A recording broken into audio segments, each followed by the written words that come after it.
आज हम इसमें पढ़ेंगे भाषा की बात, बोलिए और लिखिए।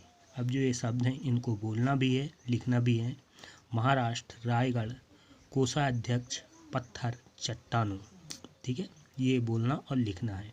अब सेकंड नंबर पे है दूसरा, शुद्ध वर्तनी पर गोला लगाइए। इसमें जो शुद्ध वर्तनी है, शुद्ध शब्द हैं, उस पर गोला लगाना है। पहला है कुडी। ठीक है, कुडी जो है ये सही शब्द है, कुडी। सेकंड बछिया, सादा नंबर में पहरेदार। फिर द नंबर ग्वालिन। अब आगे है, इसमें हम पढ़ेंगे शिवाजी वीर योद्धा थे, इनकी वीरता से मुगल शासक घबराते थे। वे बालक ही थे किंतु उनका बालपन भी युद्ध की कहानियों को सुनते बीता था। तानाजी मालसुरे और सोमदेव उनके मित्र थे, उनकी मित्रता भी अनूठी थी। ठीक है, उपरोक्त दिए गए रेखांकित शब्द शिवाजी, तानाजी और सोमदेव व्यक्तियों के नाम हैं, अतः ये व्यक्तिवाचक संज्ञा है। ठीक है, मित्रता और वीरता शब्द भावों को व्यक्त करते हैं, अतः ये भाववाचक संज्ञा है। इस प्रकार वीर बालक और मित्र शब्द जातिवाचक संज्ञा है।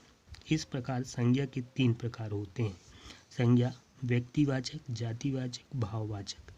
ठीक है, इसमें ये बताया गया है कि संज्ञा, इसमें हम पढ़ेंगे इस पैराग्राफ में संज्ञा। तो इसमें जो बताया गया कि संज्ञा को हम कैसे कितने भेद होते हैं, तो इसमें बताया गया संज्ञा के 3 भेद होते हैं, 3 प्रकार होते हैं, व्यक्तिवाचक संज्ञा, जातिवाचक संज्ञा, भाववाचक संज्ञा। ठीक है, व्यक्तिवाचक संज्ञा में क्या क्या होते हैं, तो जिसमें किसी व्यक्ति का नाम आए। ठीक है, व्यक्तिगत हो, जैसे शिवाजी और तानाजी। ठीक है, सोमदेव, ये क्या है, व्यक्ति हैं। ठीक है, तो ये व्यक्तिवाचक संज्ञा कहलाएगा। दूसरा है जातिवाचक, जिससे किसी जाति का बोध हो रहा हो तो वो कहलाएगा जातिवाचक, जैसे बालक। ठीक है, मित्र, इसमें बालक और मित्र जो हैं, मित्रता और बालपन, बालक या मित्र जो हैं वो जातिवाचक होंगे। और फिर तीसरा जो होता है भाववाचक संज्ञा, जिसमें भावनाएं प्रकट होती हैं, वो हैं जैसे बालपन भाव है, वीरता भाव है। ठीक है, आदि। तो ये भाववाचक संज्ञा कहलाएंगे। इस प्रकार संज्ञा, ठीक है, संज्ञा के 3 प्रकार होते हैं, व्यक्तिवाचक, जातिवाचक और भाववाचक।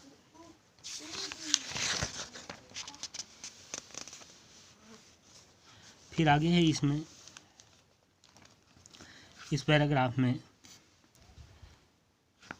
इसमें है निम्नलिखित गद्यांश को ध्यान से पढ़कर व्यक्तिवाचक, जातिवाचक और भाववाचक संज्ञा छांटकर लिखना है। ठीक है, अभी हमने जो पढ़ा संज्ञा, ठीक है, तो अब इसमें से अलग अलग लिखना है कि इसमें तीनों कौन कौन से हैं। विवेकानंद को कौन नहीं जानता, वे महान विचारक, दार्शनिक और धार्मिक व्यक्ति थे। उनके विचार समाज का मार्ग प्रशस्त करते हैं। उनके भावों में मधुरता, गंभीरता, मानवता और राष्ट्रीयता कूट कूट कर भरी होती थी। भारत के महान सपूतों दयानंद सरस्वती, राजा राम मोहन राय तथा महात्मा गांधी जैसे महापुरुषों की सूची में इनकी गणना होती है। ठीक है, अब इसमें से देखना है व्यक्तिवाचक। तो व्यक्तिवाचक में आ जाएंगे जो व्यक्तियों के नाम आ रहे हैं, जैसे स्वामी विवेकानंद, दयानंद सरस्वती, राजा राम मोहन राव। ठीक है, ये हो जाएगा व्यक्तिवाचक संज्ञा। फिर जातिवाचक संज्ञा, जाति में क्या क्या यहाँ बताया गया, जैसे सपूतों, ठीक है, और महापुरुषों। ठीक है, सपूतों और महापुरुषों, ये 2 हो जाएंगे जातिवाचक। इसके बाद भाववाचक संज्ञा, जिसमें भाव प्रकट होता है, तो भाव में है जैसे इसमें बताया गया मधुरता, ठीक है, गंभीरता, मानवीयता, मधुरता, गंभीरता, मानवीयता, राष्ट्रीयता, ये क्या है, भाव प्रकट करते हैं, इसलिए ये क्या होंगे, भाववाचक संज्ञा होंगे।